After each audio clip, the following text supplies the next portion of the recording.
Again. Then comes Varsha Ritu. In Varsha Ritu, the Vata will be aggravated, as I told you in the beginning. So the Vata is aggravated, and Vata Lakshanas and body pains, body contractures, all those things will be actually encountered. Water from wells are to be taken, or boiled and cooled should be taken, but not from the surface ponds or rivers, because all new waters will be coming. You can take those water. Nowadays, we are just filtering and all those things we are doing, but that should be boiled and cooled water. Or some places we see that water collected from the rain, in a without falling on any other thing, directly collected raindrops are very good for the health, and that can be actually stored and can be used. So here, light type of food is indicated, like rice and wheat and jongala fashu. So here in Varsha Ritu, one has to avoid air flowing from our opposite side. Actually, storms will be there here, the rain will be falling, and full breeze of the air will be there. So in that way, one should not venture. Even in rain also, one should not go. And fog and dew is to be avoided. Water from ponds and rivers should not be taken. Strenuous exercise and excessive straining also should not be done. Sleeping in the daytime is to be avoided. Excessive sexual activity and intake of vuksha, dry food, not dry fruits, dry food. That means which is stored and made dried. Those things are also should be avoided. Then comes the Sharad Rutu. In Sharad Rutu, as I told you, the Pitta will now liquefies and it comes out, and all the Pitta type of things will be there. But this is the middle season, and here the Bala will be medium time. So Ashwina and Kartika Masa in the Hindu calendar, which is Madhyama Bala Kala, and Chandra's Bala here, Sharad Purnima, the Chandra Bala will be increasing, and Chandra is seen very near to Earth, and due to that, it will be affecting all the living beings, and it will be also nourishing not only the living beings means the animals, but even the plants and the trees and everything get good bala from the Chandra. So those are though Pitta Prakopana will be there, but Vata and Kapha will be in the normal level, and only Pitta's problems like urticaria, Shita Pitta, or the indigestion, those things will be encountered. And this is good for Virechana Karma. That means if you take Panchakarma, the cleansing type of treatment, so Virechana Karma, to do the Virechana Karma, that means the purgative procedures, that is good for to do in Sharad Ritu. So Pitta, Madhura, Shita gunas that should be taken. That means opposite to Pitta, the sweet and which are cool and which are bitter. Those things are to be taken. Wheat and shali can be taken continuously. Gritapana is important. That means you have to take ghee in any, even Virechana also, Raktamokshana also done. But Gritapana is important. And animal fat or fish should not be taken. Sleeping in day should be avoided. And alkaline or salty things, curds are actually not indicated. Now, last one is Hemant Rutu. Just we have passed from it. And in this Rutu, the northern winds blow. It is very cool and breeze. Snowfall is seen. The lakes are covered with mist and water, and the cool and oily. The very weak sun rays will fall and formation of fog due to dust and cold. Crows, buffaloes, rhinoceros, camels, and elephants are found joyous.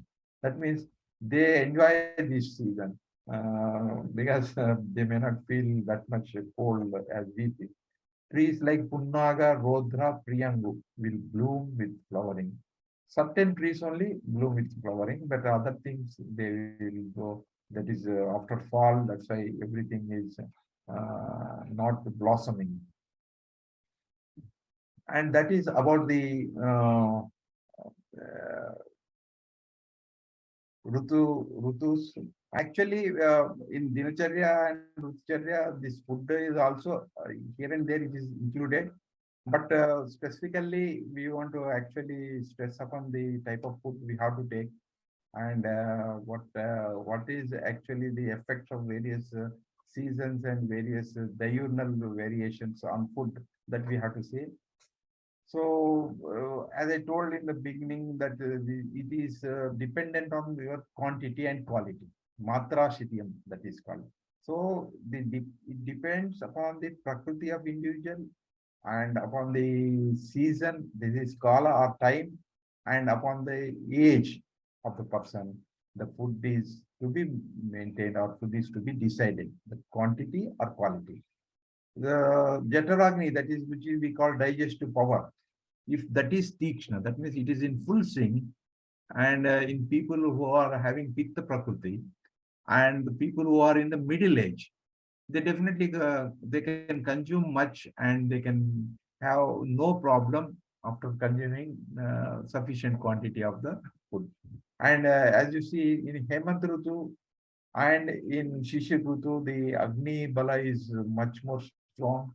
And here also, the matra we can consume more than what you consume in Grishma Rutu, that is in summer or in rainy season. So in old age, as it is Vata Avastha, there also the Agni is very low, and here also very little appetite will be there. So less matra is to be consumed. It's a general rule. So automatically, people will not consume much in the old age or in the childhood, but in the middle age is the where one can consume better. But that should be also depend upon various seasons and various conditions of his health. So matra means the quantity of food. It depends upon the quality of food and upon the guna karmas of the foodstuffs. These three things we have to do: the quantity, the quality, and the various properties of the foodstuff. What the foodstuff you are taking, that properties are also to be taken into the condition. So a food means all these things you have to do, and those foodstuffs only are to be added, and according to your uh, rutus, that thing should be taken. Particularly, the foods are actually divided into two: Guru or Lagu. Guru means which are heavy, that means which are digesting slowly, which take much time for digestion. And Lagu means those things which are easily digested, easily palatable, easily assimilable. Guru, they don't digest or they don't enter your body very easily.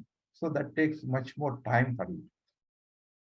So this is to be actually the quality means this is only the Guru or Lagu. They are that depending upon that the actually quantity is to be decided.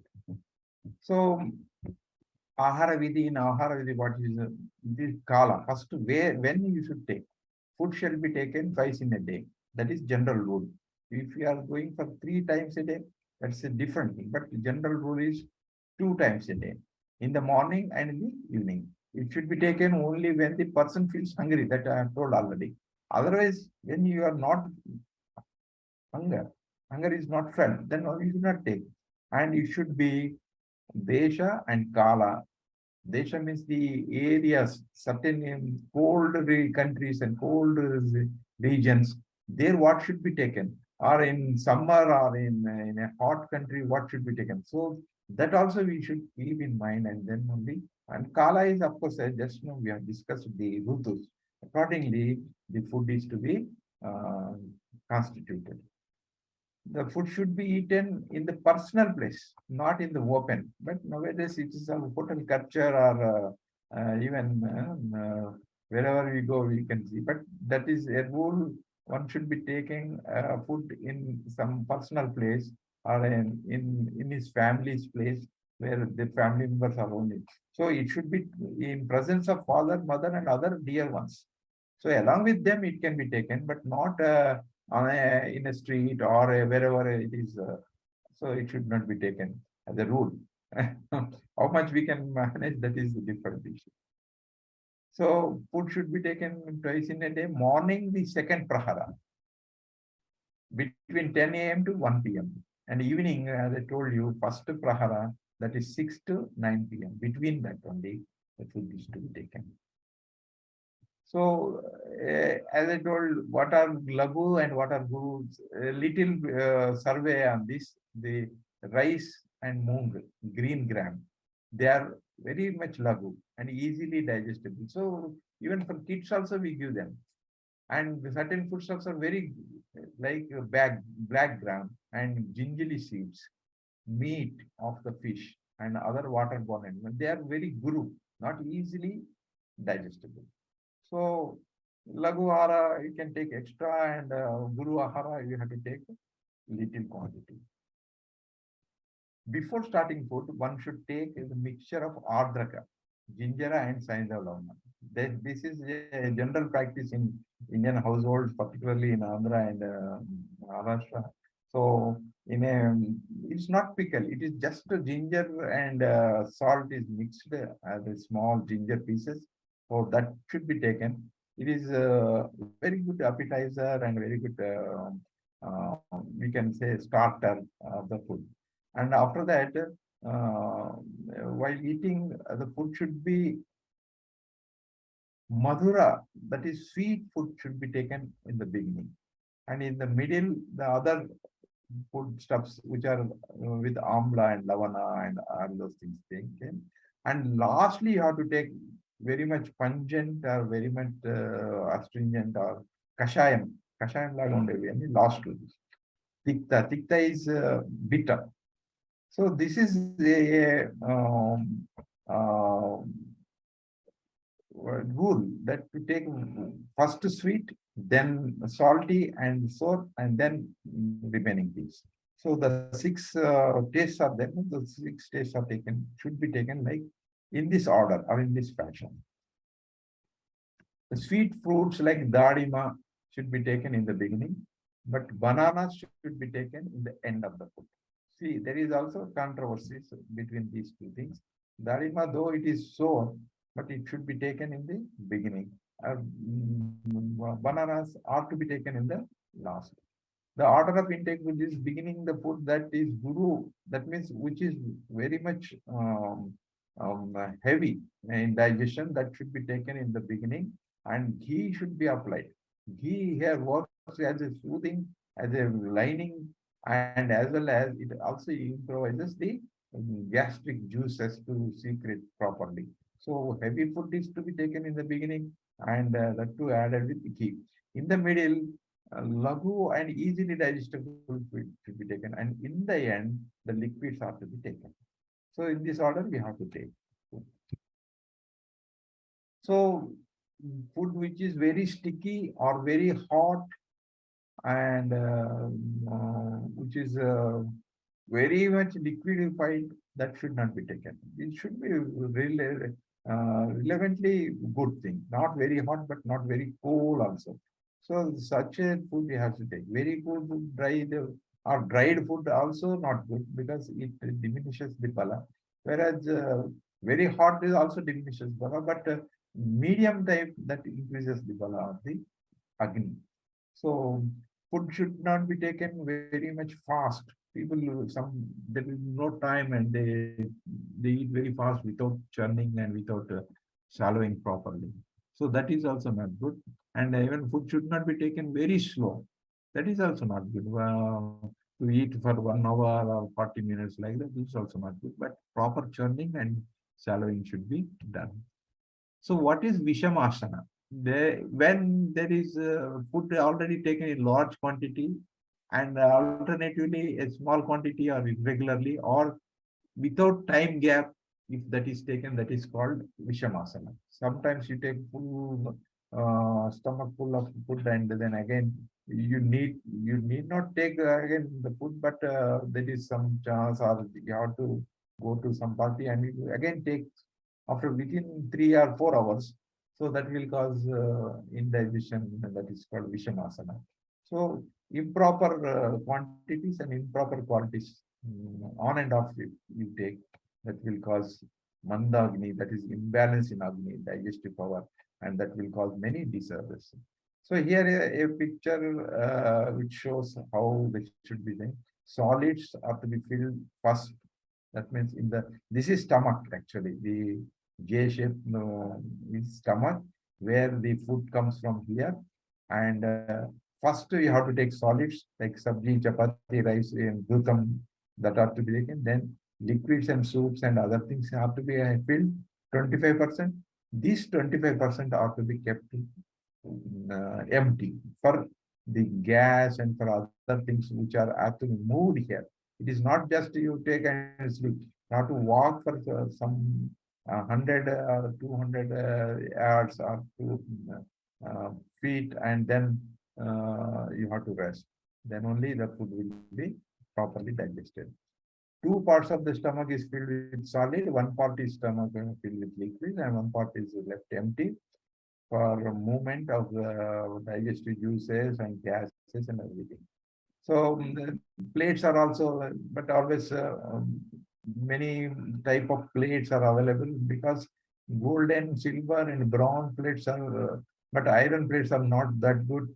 But it is good only in anemia and other conditions. But nowadays all stainless steel, but stainless steel is not considered here in Ayurvedic classics. So because of their nanoparticles, if you take in certain things, that will give good health, and it boosts the digestion also. The earthen plates and glass plates are not recommended.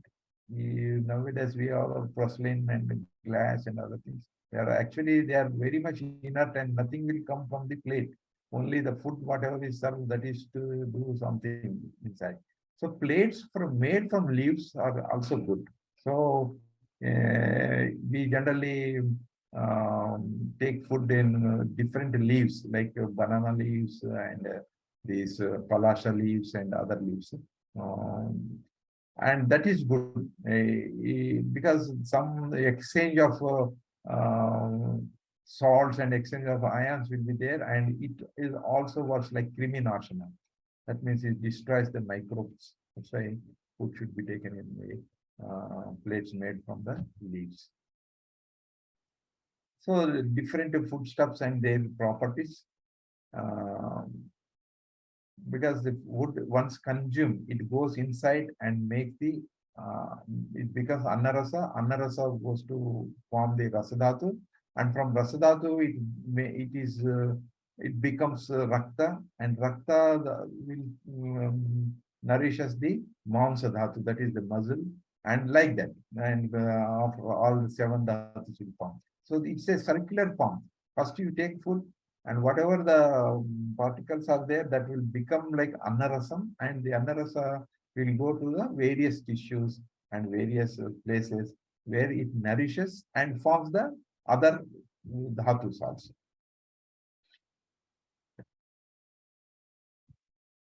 So drinking water with food, this is also a big question people generally ask. So during the intake of food, water sips should be taken between each type of food item, or between few of the bowls you ate, and take some water and then take the next item, like that.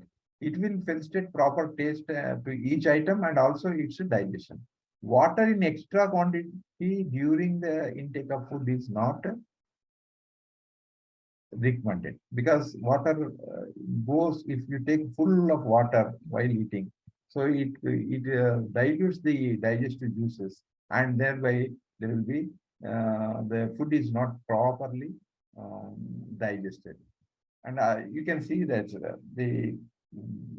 when should be water should be taken. One should drink the uh, one should take down. Sorry, of course, this is different. I will say do's and don'ts of this. So after food, one should walk for 100 steps That is Shata Padaha. So that is called. Under stretching, you can walk for some 4 or 5 minutes, and so that the food is actually adjusted properly in your stomach, and it starts. But it doesn't mean that you should take strenuous exercise there.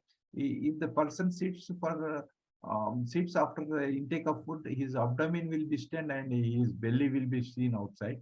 If the person sleeps after the food, his strength will be increased. But one should sleep on his left only. Sleep is indicated for some while. It is not deep sleep and for hours together, but for some while one can sleep, and that too on his left side one has to sleep. The person should step for the 100, and his ayu and wealth is increased. That means there will be very good digestion.